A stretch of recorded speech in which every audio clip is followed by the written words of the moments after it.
thank you all for attending. We've got our Zoom room set up, and I want to thank everybody for coming out.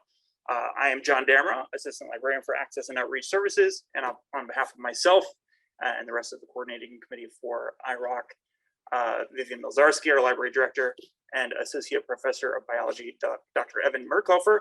Thank you so much for joining us. It's been so long since we've been in person.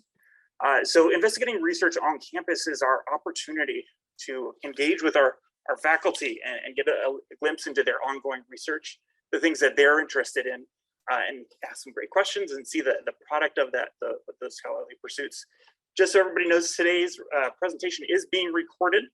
It will be posted and archived to the MSMC YouTube channel, where you can see many of our previous presentations on varied topics. So we'll be able to see that at any time. For participants that are joining us from Zoom, so anyone that's here for FYE credits, please put your name, your MSMC ID number, and your email address into the chat so we get that credit for you.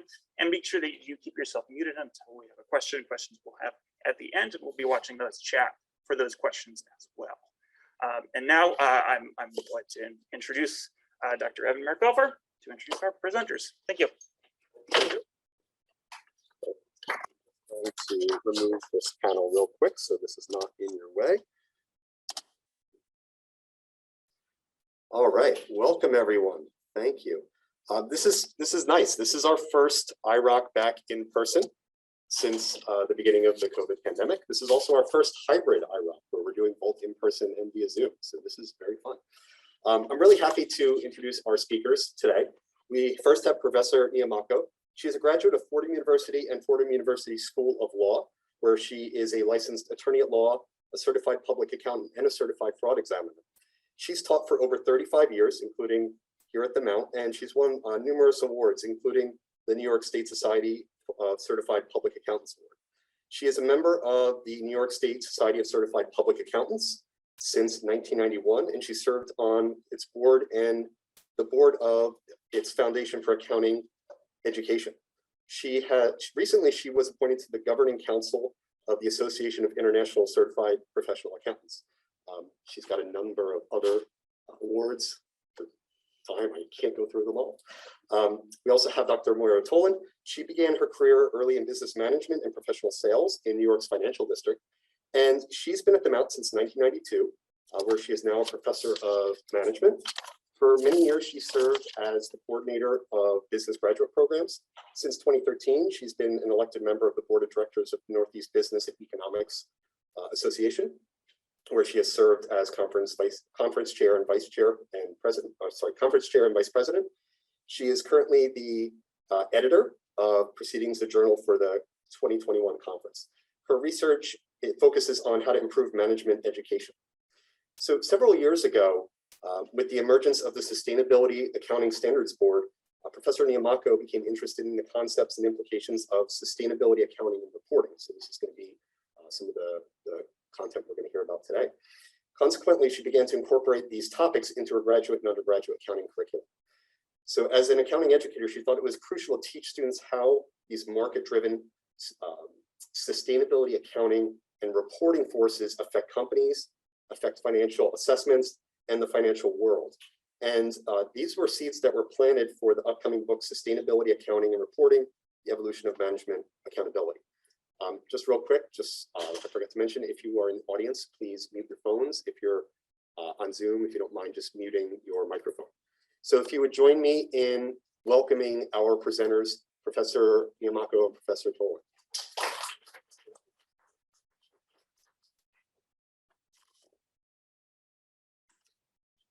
Good afternoon, everyone.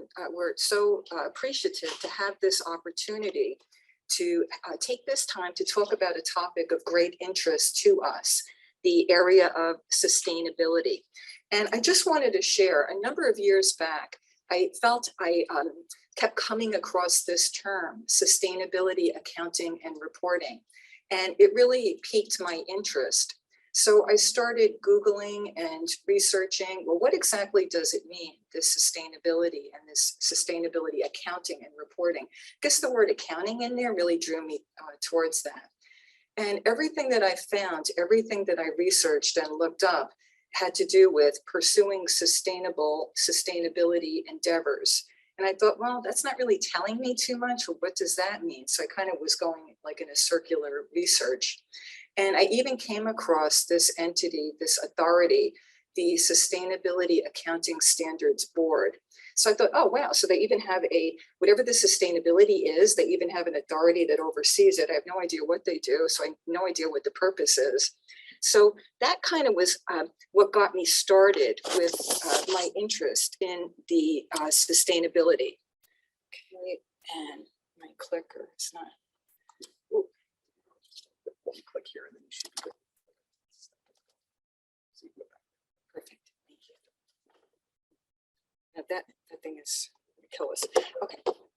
So what I came across again with this Sustainability Accounting Standards Board, so I learned that that was essentially a not-for-profit organization that begun in 2013, and their mission was to oversee the reporting of sustainability data.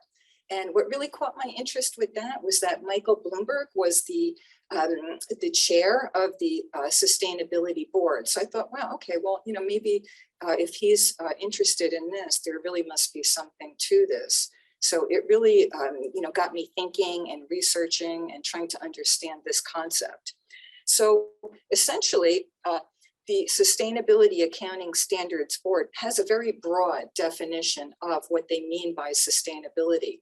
And essentially what they convey it to mean is that for a corporation to generate value for the long-term value. And I thought, oh, okay, well, why long-term? Why the focus on that? And then when you think about it, it makes sense in a way, because businesses, when they make decisions for the short run, for the short term, it may be very easy to cut corners and maybe not do things in the most socially responsible fashion. However, they would still make money for their stockholders. So the concern was the long-term value, implying maybe thinking twice and doing things the right way. And that becomes synonymous with the sustainable way, that language again. And the SASB pretty much came up with different characteristics, and they list 5 different characteristics, sustainability components. And so they mention, I guess everyone would think about maybe a knee-jerk would be taking care of the environment.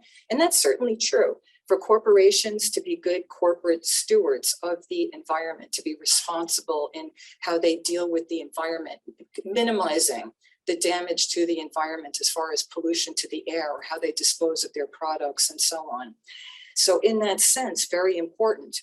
And also though, it includes, so in addition to that, that's one component, but also we have the human capital component, the social capital. So among other things, are they equitably, fairly marketing products? Are they promoting products that are healthy, that maybe even organic, safe for consumers and so on?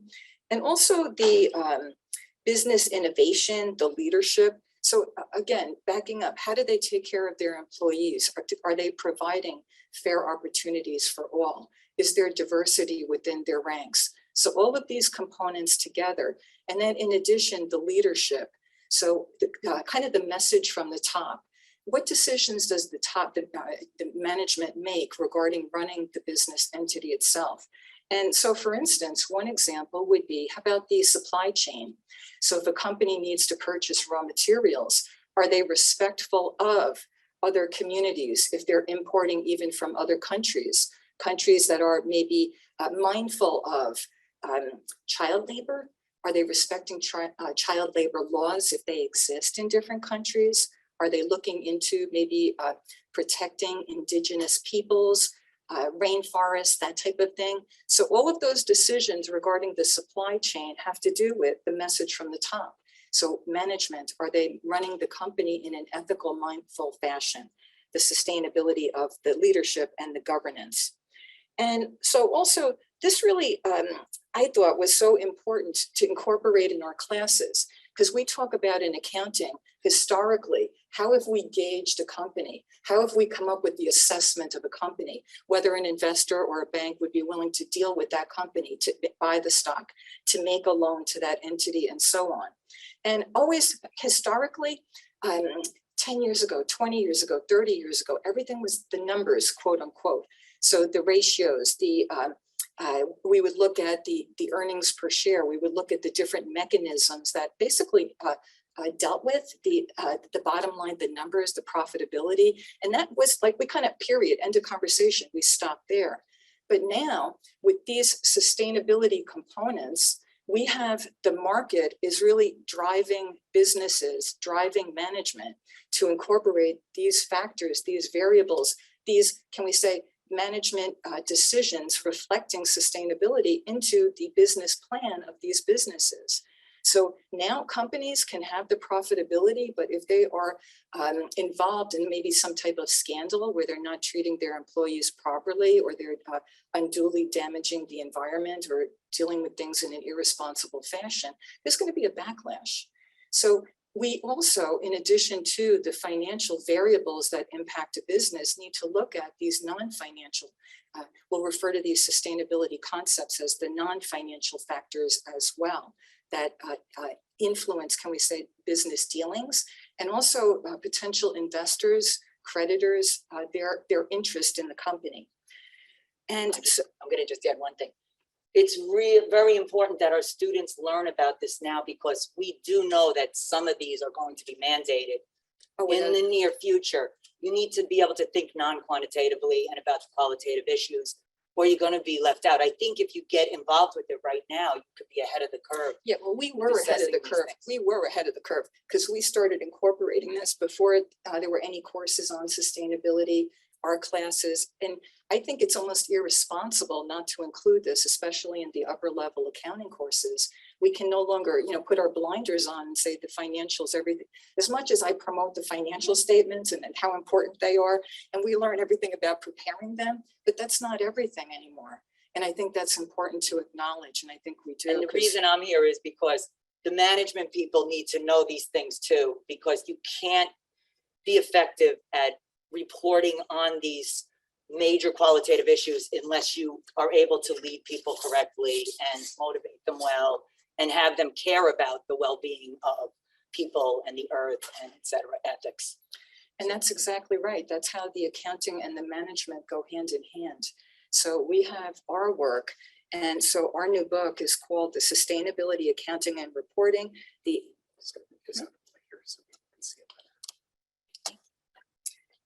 Evolution of Management Accountability.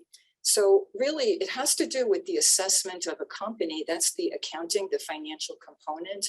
But also there's more than that. How are the companies being managed moving forward in order to embrace the sustainability, these financial variables and so on. So the two really go hand in hand. And we have, so our publication is Kendall Hunt. We have our ISBN. And so really the issue was, how do we incorporate these financial variables as well as the non-financial data that influence the companies, how they do things and so on. And yeah, you know what, I'm still.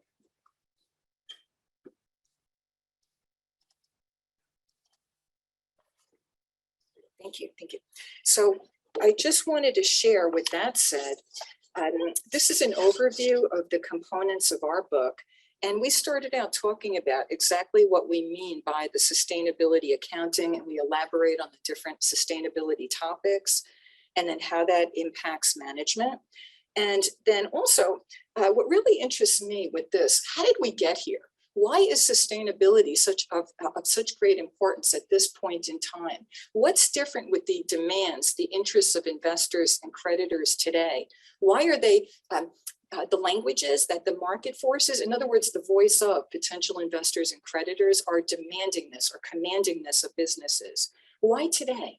So that's what got me really curious. And I started thinking about kind of the evolution of the accounting as a profession. And to me, it all started, I would say, if I had a pinpoint, it would be right after the Great Depression in this country. So, I'm thinking like the 1930s, the aftermath of the Depression. That's when we had the authorities on Wall Street, the leadership on Wall Street, approaching the accounting profession. We had the American Institute of Accountants to come forward and help reestablish confidence in our markets. Because what had happened, and maybe we got a good taste with this pandemic of what people endured at that time, or maybe we could gain a little bit of insight. When you think about it, the people in the 1930s in this country, the Americans, the 1930s, the 1940s, they lived through the aftermath, World War I, World War II. They had the worldwide pandemics. We had the Spanish flu. We had the depression in this country, the stock market crash. I can't even imagine what people must have felt like being wiped out financially, suffering such devastation, such losses. So my research, from what I found, it really generated a different investor than we would have today. And I'm making the point, I'm not saying that in the day that those investors at that time would be opposed to sustainability pursuits or to choose companies that are conducting themselves in a sustainable fashion. But when you think about it, maybe it just didn't make it as a priority because at that point there was such desperation. There was such loss, family members, there was such loss, breadwinners in the household, such loss financially, people being wiped out from the depression and so on. So there was a different mentality. They didn't make it to the sustainability issues when it really was, can we say, more of a survival struggle at that point, trying to recoup, to regain their losses and so on and move on from there. Well, see, that message at that time really translated to corporate America. So corporations at that time felt the pressure. You know what? We really have to produce for our stockholders. They're demanding so much. And in the meantime, that really is when I see the beginning of the accounting profession, because that was when the accountants were really recognized for having a role. What was the role for the accountant? Well, to go in, to prepare the financials. The biggest outcry after the stock market crash was that there had been fraudulent financial disclosures, that no one had been properly auditing financial statements. And they were haphazard. We didn't have the principles to generate how to do things. It was always, whatever works, hit or miss. We'll do the accounting this way for this business. There was no consistency. This method of accounting, how we value a fixed asset. So should we keep it at what we paid for it, or should we change that building valuation for the fair market value? Well, it's in our favor when prices are going up to change it to the fair market value. So let's do it that way.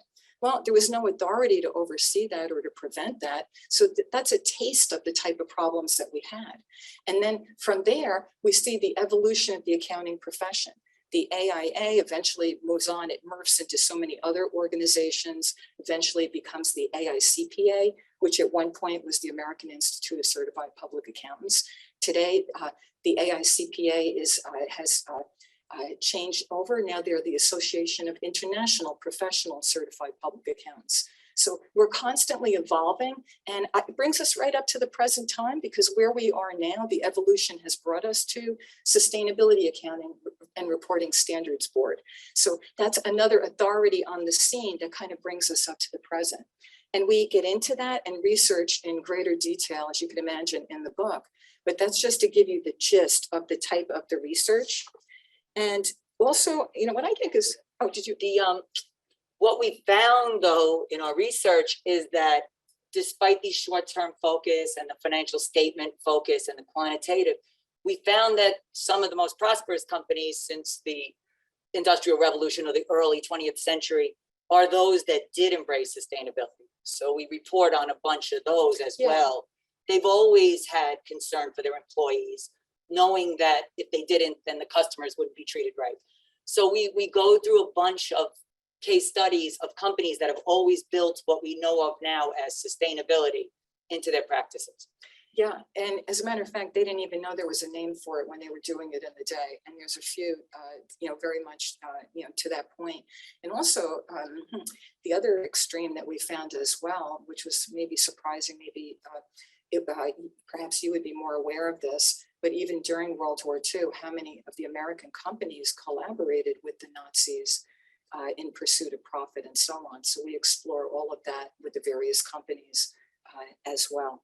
And I just want to make kind of a shout out. We also have our chapter 6, the accounting ethics, And we had a collaborator, so that was our friend and colleague, Rick Kravitz, who's the editor of the CPA Journal, who contributed a chapter, which I think, for CPAs, I think it's very risque. He wrote a paper on how he thinks financial statements may become obsolete. I disagree with him, but I think it's a very, very novel, can we say, very bold idea, I would say. Very interesting. So we're fortunate with that. So I wanted to just share a little tidbit and to make the point for today, kind of the takeaway for today. So when we talk about the historically, so why is the sustainability accounting and reporting so important? Does that replace the financial assessment? So just to make the point, when we talk about the assessment of a company, what that means is, in plain English, how's the company doing? Will business investors be interested in buying their stock? Will banks, creditors be interested in giving loans to those entities? How do they know? What do they look at to determine whether or not that company is investment worthy or credit worthy? Well, one good gauge, the measurement that we can grade or assess a company, would be the stock price. So how's the stock price doing? And then I guess if that's the case, so if the barometer is the stock price, then maybe the next question is, well, what determines stock price in the markets? And essentially what determines the stock prices would be the law of supply and demand. So then if that's true, then I guess kind of yet another question would be, well, then what influences the demand for stock? And that's where, kind of enter many different variables. We have the financial variables, which historically we relied upon, can we say, solely, completely. But now we also have to factor in the non-financial variables, the sustainability components. So I just thought it was important to mention that historically, when we talk about the traditional methods of financial analysis, the main thing and a bulk of these, the most significant ones would be within the control of management. And that's why management would often take the credit when a company would be doing well. That would be the basis for them to be rewarded with bonuses and so on, promotions. And so historically, we would talk about the projected earnings per share. And all that means is profit. So, what did the company take in from their sales, their revenues, take away all their costs, all their bottom line expenses. And so very simply, if they wound up with $1,000 and there were 1,000 shares of common stock in the hands of owners in the public, then we just divided. So the net income divided by however many shares. And we do that because the number of shares that represents the ownership unit essentially. So, and then we can compare, can we say consistently? So every company, their net income in proportion to the number of shares that they have outstanding, it kind of gives a more of a consistent basis of comparison. So per share, how are the company's earnings? We can make a comparison. And when you think about it, the profit, the net income, the numerator in earnings per share would be the net income. And the way we get that would be the revenues. There's only two pieces to the puzzle. You have the revenues, the sales, and then the expenses. So that's where management can step in. And if they're good decision makers, they can try to maximize their sales. And that means either selling more or selling differently, increasing the product mix, or commanding a greater price for their product. And that can be maybe accomplished through effective marketing. And the other side of the coin would be managing their expenses best they can. So being on top of things, are we being wasteful? Where can we cut corners but still be efficient? Can we make better investments? So when companies are able to manage themselves, when businesses management can make those types of decisions, they can influence the earnings per share. And that used to be pretty much number one on the list as far as the draw, can we say, the demand for the stock. A higher earnings per share would attract investors. That would generate a demand for the stock, which in turn would increase the stock price. Another would be the timing of the earning streams. So some businesses would maybe make investments or maybe do research and say, down the road, this technology would be the way to go and it will make us a lot of money. But we're waiting on that and it remains to be seen. So some investors would say, you know what, I'm going to get on board with that company. They really have great potential. I'm on this. This is great. I'm going to get in on the ground floor. Other investors would look at that and say, you know what, I don't want to wait that long. And it's still a gamble. So no, that's not for me. And you see, because we don't know the way investors are going to react to the same variables, that's what makes it such a challenge to forecast stock prices. We know these are variables that impact the demand. The challenge is figuring out which way the demand is going to go. Right? So that's the difficulty. That's the challenge that we have with all of these variables. Also, the riskiness of the projected profits. So for instance, right now, a big area, new industry for the accounting that we're looking into and researching and so on is the cannabis industry. And so many individuals now see the cannabis with legalized marijuana, recreational use and medical use marijuana. A lot of investors are saying, you know what, I'm getting in on the ground floor with this. This is great. You know, we've been waiting for this, you know, and so on. So it's going to attract many investors in that respect. Others would look at that and say, gee, I don't know. Maybe for different reasons, they may feel it's a risk, or maybe just the fact that this is something that had been illegal for many years may, can we say, turn away other investors. Hard to say. But what's the expression that business people say? You have to be in it to win it. No risk, no reward. So, you know, with the risk, often you can generate a significant return, a significant yield. But again, you have to, I guess, if you're prudent, be able to afford a loss to take a risk, right? So again, the riskiness of projects. And then also another significant variable was the manner of financing a firm. And that goes back to, when we talk about the importance of financial statements, that goes back to the balance sheet. So on a balance sheet, we list all of the possessions of the company. So their buildings, trucks, vehicles, computers, everything that they have. And then the question is, well, where did they get the money to buy that building? Where did they get the money to buy that equipment, that truck, the computer, and so on? And the answer to that, we have financing one of two ways. Either they borrowed the money to purchase those assets, or it came from owners through equity. So, oh, okay. So very simply, if a company has $1,000 in assets and we say, well, how did they get that? Where did that come from? How was that paid for? So we look on the balance sheet, it shows the assets, and then it shows the equation is equal to the liabilities plus equity. So what if, oh, okay, they have $1,000 and 500 of that was borrowed money from a bank. So they had borrowed half of that, 500. Oh, okay, then we would say that of the assets, we have 50% debt financing, 50% equity financing. Equity financing means the money that came in when stockholders buy the stock, or profits that have accumulated that have not been distributed as a dividend. So, oh, okay, so the assets are financed 50% by debt. Some investors would look at that and say, oh, well, that seems very reasonable. That's very balanced. How about if the debt was 60%? So what if $1,000 in assets, they had $600 of that is still owed, was borrowed, or 700 or 800? Well, then at what point do we say that there's too much debt? And some would say, and again, this is the back and forth, this is the dialogue. Some investors would look at that and they'd say, you know what, that corporation is doing great.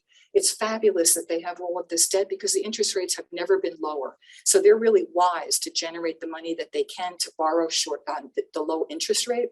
And if they can borrow at like 3% and turn around and invest and buy equipment that can generate a 17 or 18% return, then that's called good financial leverage. They're using their debt wisely to bring in a greater return than what it's costing them.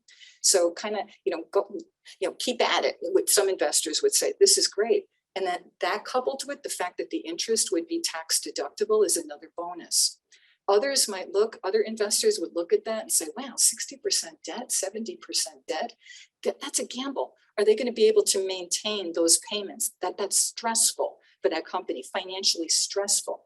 Especially, it may be enough of a stretch, or it may be difficult to make those payments during the best of times. How about if there's something unforeseen? How about a pandemic that no one foresaw? Can they maintain those payments? So again, the back and forth with this. And then, oh, okay, well, if we have more equity financing, we don't have to worry about making those payments, but then we distribute dividends to stockholders, but they're discretionary. That management would choose the amount, but the dividends are not tax deductible. So you just keep going back and forth, back and forth. And again, we know it's one of the variables that influences the demand for stock. The challenge is what would prevail? Which mindset with the investor is going to prevail. And then also another would be the dividend policy. So what we mean by that, some investors invest because they're counting on a dividend to live on those proceeds. So for that investor, maybe retirees, and people that don't work and live off of their investments, then they're going to have a different, can we say, voice, a different interest. They're going to be drawn to companies that will offer these dividends, whereas someone else will look at that and say, "Oh wow, you know what? They're giving out these dividends. That's not going to make me money. I want that stock price to go up. I want them to keep all their profits and reinvest and grow that company, so that stock price goes up and up and up." So again, historically, we would speak about the financial, the numbers, the variables within management's control. And then, of course, there are so many other considerations beyond the control of management, like the general economy, the taxes, the capital tax. So when stocks or bonds are sold, what tax rate is it subject to? That's going to have a bearing. The lower the rate, can we say, that's going to be an incentive for speculation, for buying and turning over stock and so on. So again, historically, okay, that would be it. Call it a day. That's how we assess the company, what you see right there. And then we talk about the ratio analysis and talk about the profitability, asset management, debt management, liquidity, another important one. But you see, now we can't stop here. Now we have to factor in all of the non-financial variables, all of these sustainability components. And so now that the stakeholders are demanding these sustainability, can we say, policies, they want to see evidence of this. So the question becomes at this point, okay, how about this? How does each company define what they mean by the sustainability? So the environment, they abbreviate it, among other abbreviations, they call it ESG, the environmental, the social, and the governance issues. So how would a company define what would be ESG for them? Is that consistent with other companies? See, we're really in uncharted territory right now. This is really new. We don't have the generally accepted accounting principles. We don't have the consistency. We don't have the rules, the regulations to determine this. So how would companies decide? And then also, how do they generate this type of information? How do they disclose it? How do they let this be known to the public? And are they going to be preparing reports for ESG sustainability? It's kind of haphazard right now. Some companies. We presented at the American Association of Accountants, and we sat at a little round table, and they talked about how there were people from the major accounting firms there talking about how they're on the phone with the people from the SEC. They're making it up right now. So there really are no rules yet. They're making it up as we go, which is, again, why we say get in on the ground floor. Like those major firms are kind of making the rules to fit what their clients, how they can best serve the clients too. So it's all being constructed right as we stand here. As we speak. And so is haphazard. Some companies are providing this information on their websites.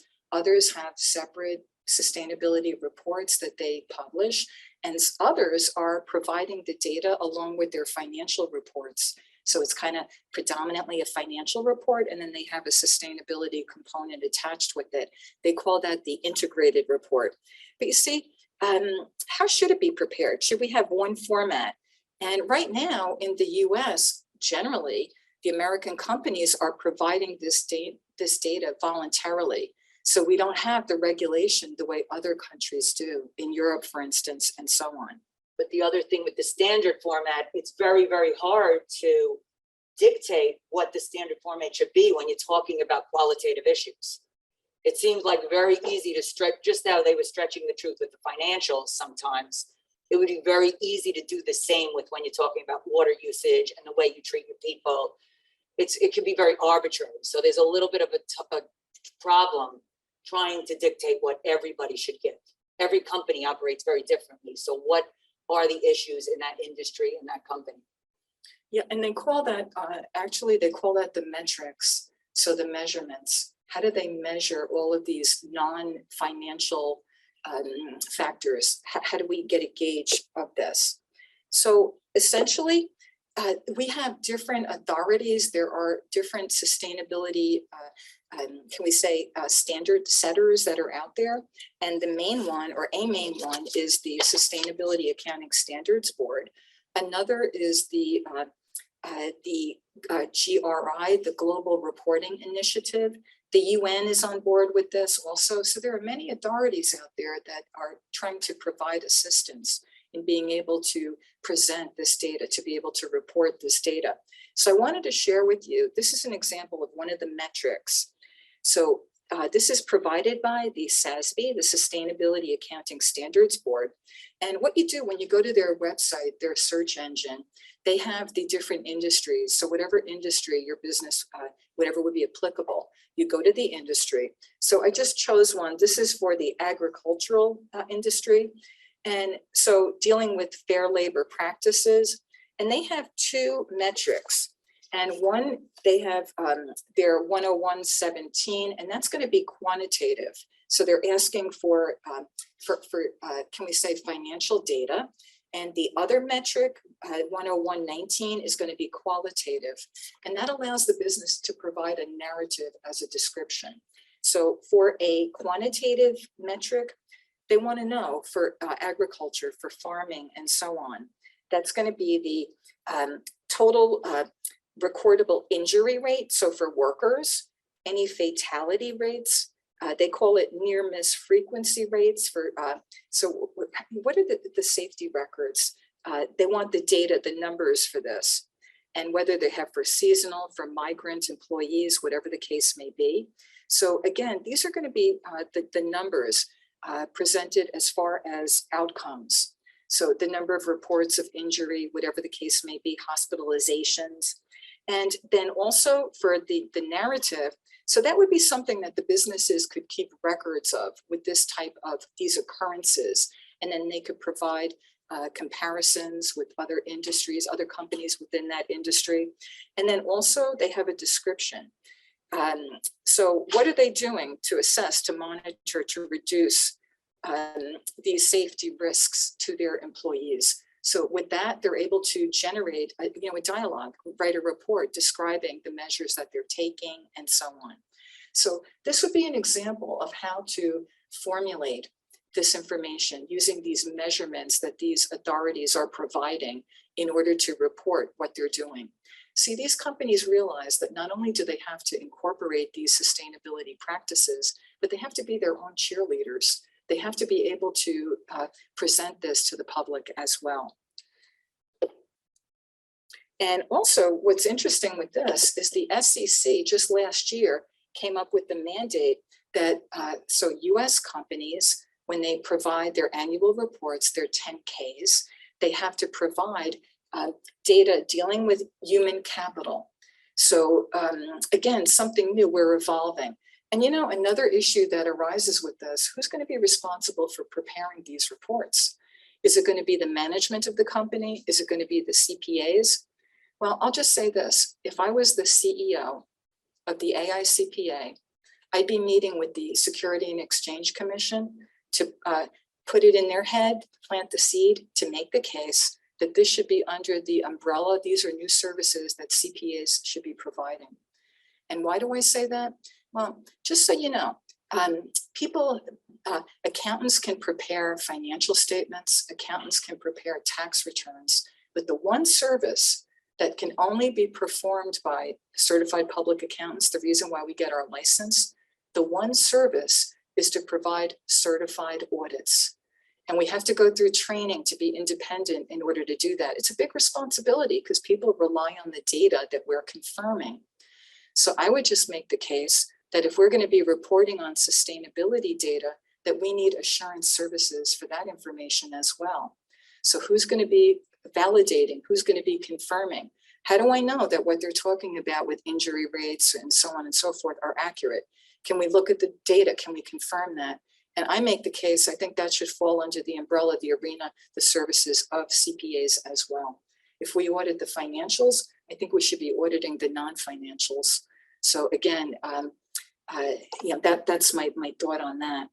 And so I just wanted to make the point when it comes to give you an example of these, the human capital disclosures, the new mandate from the SEC.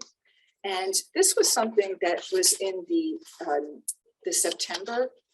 Okay, and I just have to find my page because otherwise I can't see a thing. Yeah, so this was in the September 2021 CPA journal. And they're talking about, so now with this new mandate from the SEC, what are they requiring of companies, US companies, to disclose? Well, among other things, their diversity and inclusion, their training, their retention, the workplace safety, COVID relief, financial benefits.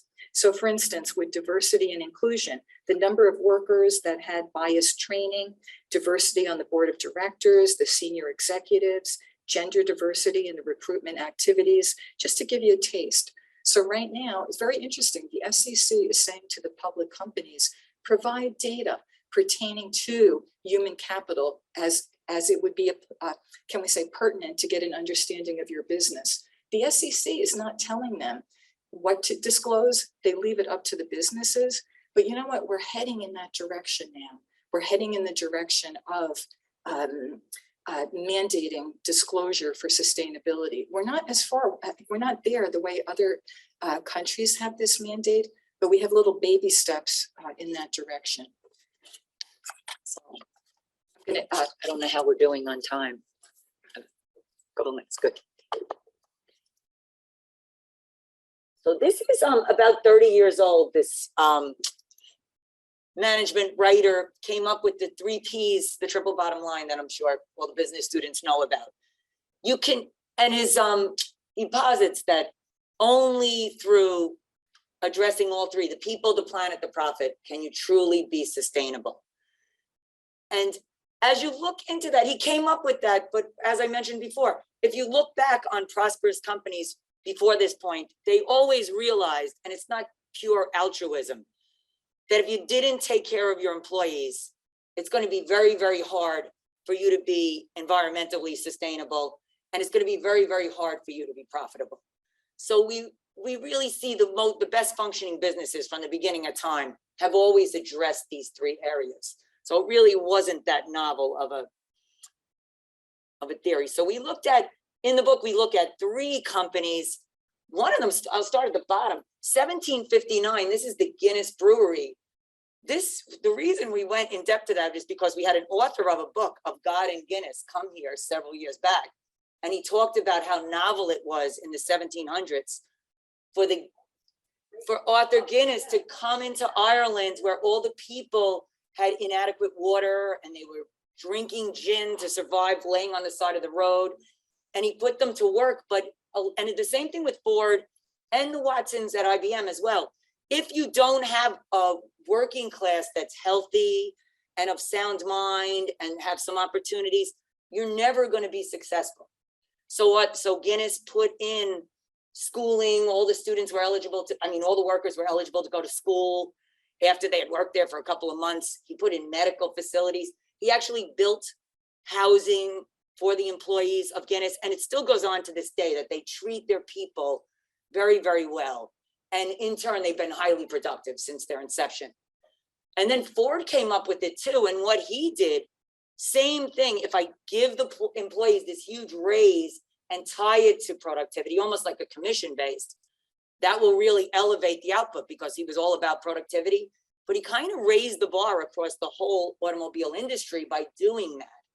So his example, now everybody wanted to work at Ford, so all the other automobile companies had to do the same. And they've been very, very notorious over the years for how well they've treated their people. And they address environmental concerns in a very big way too. IBM, same. What's interesting, I know for IBM and Ford, what do you see when you see these companies that do address the triple bottom line and are notorious for it, is that these are all the best companies to work for. They make all the lists of the best places for women, the best places for diversity, the best places for family and total work-life quality balance. So it's not just a fluke that that's happening. These are companies, they start at the top by trying to elevate the way in which their employees are treated, and it extends outward and it extends to the productivity. All right, let me see. Okay. So actually in our book, Tracey and I, we do posit, despite all the attention being given to sustainability now, capitalism does provide a mechanism for these things to happen, because from the earliest times, if people criticized you, it resulted in ill will or a reduction of goodwill. So we do think that the capitalist system is a good one for picking out the companies that are not sustainable and for promoting those that are. Okay, then we have, these are just called green giants now. We looked for examples of contemporary businesses who are really highlighted for their sustainability efforts in all their operations, in the way they treat their people, in the way they go above and beyond with the environment, go beyond the law. And all of these firms stand out in their industry, profitability wise. So we, lots of authors have linked their efforts to their profitability. So I think that's interesting to know. We always think of sustainability. I think a lot of the public's perception is that it's a drain on your resources. You got to put environmental controls in. They're going to create a drain. You have to pay for human programs for your employees. It's going to be a drain. But you need to think about it the other way, that it's going to really create a great company that's more productive, and it's going to increase your profits if done well. I said years ago when I was in sales, we used to go around doing time motion studies. That's really the same thing, efficiency. Being sustainable is being efficient. You're getting rid of the waste. And in our book, we also, those companies, you see them, right? Tesla, Chipotle, IKEA, Unilever. You hear of these companies, Toyota, Whole Foods, Eco Imagination. Over and over and over again, you hear about their efforts. And so are aware of them. They're all billion-dollar companies. They have over $1 billion in revenue, and they all can link their sustainability efforts to their profitability. Okay, so this is our final chapter. Where does this sustainability, where is it going to go? And we alluded to some of that. It's probably going to be mandated upon companies sometime in the very near future. So if we're well versed in how to do this and what it entails, we're going to have a much stronger resume when we go into the workplace. Accountants and non-accountants, okay? Because we need managers that can talk to their people about how to treat others and how to treat the environment and how to act in an ethical way. So the top is, there's a lot of literature out there about everybody wants to be, who hates the environment? Nobody hates the environment. Everybody, if you say, do you love the environment? They're going to say, we love the environment. But they need to be directed in a certain way. And there's a lot of research out there that shows there's a disconnect between people maybe in urban settings a lot and the natural environment. They don't see it, they don't relate to it, they don't see the impact that their actions can have on the natural world. So we really do think that greater emphasis has to start in the primary school on getting people in touch with the natural world, getting them to love the environment, getting them to appreciate the environment. Everybody loves the environment. Do you want to pollute? No, nobody wants to pollute. But we need to do a little bit more with getting people to know what their actions, what will be the result of their actions. And then what's going on now, we see increased regulation. In the developing nations, nobody will invest without disclosure. So they're getting on the bandwagon so they can get investors. And we see increased regulation in Europe and Asia. So that's kind of putting a little bit of pressure on what's going to happen in America. And then finally, what I've already said, we expect greater standardization among the reporting tools and what the requirements are for businesses. Okay. And that is what we know about sustainability management and its relationship to accounting and reporting. And also our publisher, if you go to the website, you can get an email notification when the book is available. So just to share that. So Don't all do it at once, so the system will crash. Thank you.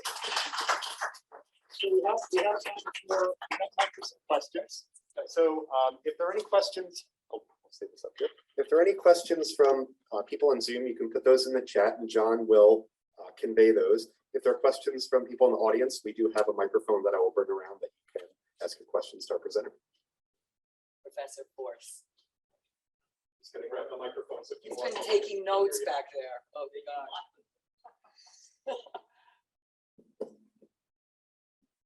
Moira, Tracey, great job. Different view of this tonight. I don't know. I can see the tie-in marketing and psychology. But I had a couple of thoughts that came to mind.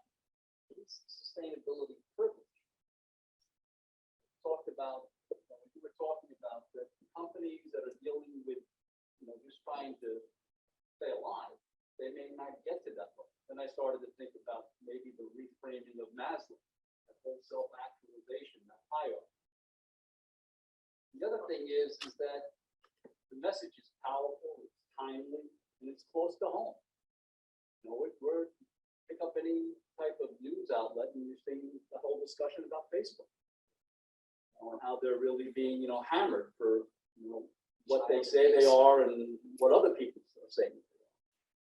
I guess the last part is, does this bleed over to nonprofit organizations? I mean, that's not, the driving lead dog, profitability, but yet you have to be able to produce profit in order to stay in business. I'll do the first one. We want to take this show on the road, like as consultants for smaller businesses.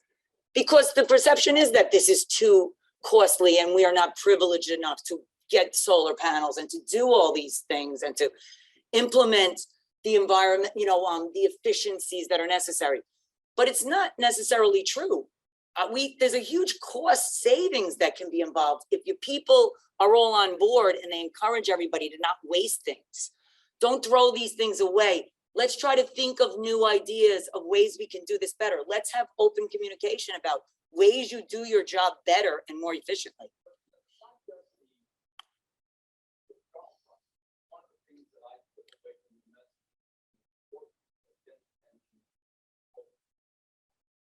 Okay, but we're business people here. So you have to turn a profit to stay in business. There's no such thing. Sometimes our students are like, oh, you want to be nice. So there's no point. There's no point in having a business if you're not going to turn a profit. But so we see a huge link here between how you honor these other two aspects, your people and your planet. It will help you to realize a profit. It's common sense, really, even though it's thought about in the opposite way. He's very disappointed, the author of that 30-year-old model, that he hasn't seen the capitalist society truly immerse themselves in this. So we, contrary to what he says in our book, we say that he's missing the point that capitalism does get to this. People don't want to buy products from a company that has a terrible reputation. It's always been that way. And we looked at the best companies over time, the most progressive companies, and it seems that they've always addressed these things in some way or form. It just wasn't formalized. And I also would make the point I think it is a privilege of sorts. And what I mean by that, and that was why, like, to me, the starting point should be the early American investor. And that's why, like, the starting point with the Depression, would they be opposed to sustainability concepts at that time? Well, just like you're saying, it was like a privilege that they didn't have because, there was like a desperation of regrouping. So, and you fast forward to today and we're not dealing with it's a different world. And that's the part that really intrigues me the most with this. But also to the points made, I think there's a snowball effect that a company, even if it does cost them more to pay more, to treat their employees a little bit better, the world you put that out there to the world and it brings in greater revenues because that's something that is marketable today. So there's a snowball effect, to spend money, sometimes to make money. I think this is a perfect case in point. As Tracey noted, almost every website of Fortune 500 companies focuses on sustainable issues, sustainability. even the ones that have been criticized in the past, like Nike, I'm thinking of, they have a huge section talking about how they're so good. I'm trying to think in what regard, pollution control, even though they're criticized for human rights abuses, they do, almost every company focuses on sustainability so that investors, so that stakeholders can go there and see what they're doing. They have to. We have a question from the chat. I will share a question from the chat. Thank you, Tracey and Moira. George asks, I didn't hear mention of corporate social responsibility or Catholic social teaching, more recently the capabilities approach. Did you come across these historical practices or principles in your research? If so, were they incorporated somehow? We've done research in the past related to Pope Francis's environmental message.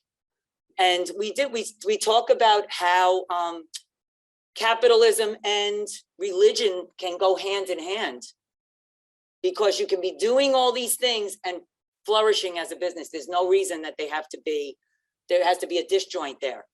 So Catholic social teaching is treat your employees well, treat your customers well, honor your customers, treat the environment well. And that's his whole encyclical that I'm thinking. Pope Francis's encyclical is all about the environment.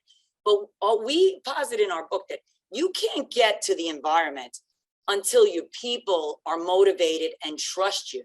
If they don't like their boss, if they don't like their management, they're not going to be worried about wasting your money. They're not going to be on board with trying new ways to be efficient. There's no way that's happening if they don't enjoy working for your company. And we do have research on that too to support what I'm saying. So just one question that I came up with. So I see oftentimes in the news that there are investment portfolios that are divesting from companies that do not have a sustainable type of framework. How much impact does that type of move have on these companies to change their way? I think it's huge. I mean, you look at all the Fidelities of the world, the companies that are holding big funds, and they're starting to say, we don't want to touch your company unless you do this, this, and this. And that's where all the big stock investment is, with the big Goldman Sachs, Fidelity, JP Morgan. They're starting to say, we are looking for this. And I think it should have a really positive impact on businesses. If you just defined market force. Yeah. Those are the market forces that businesses are held to listen to respond to exactly. And the bigger the investor that divests, the greater the message. And there's pressure on the financial houses to do this, just as there's pressure on the companies. I don't know that Goldman Sachs is really into this, like the greatest thing, but they better do it. There's pressure. Great. So let's thank our presenters once again for a wonderful talk. Thank you. And thank you everyone for attending. If you have not signed in, please make sure that you do so. Our next iROC presentation will be in 2 weeks from today. It will be also a hybrid. It will be at 4 o'clock on Thursday, October 21st. We hope to see you there.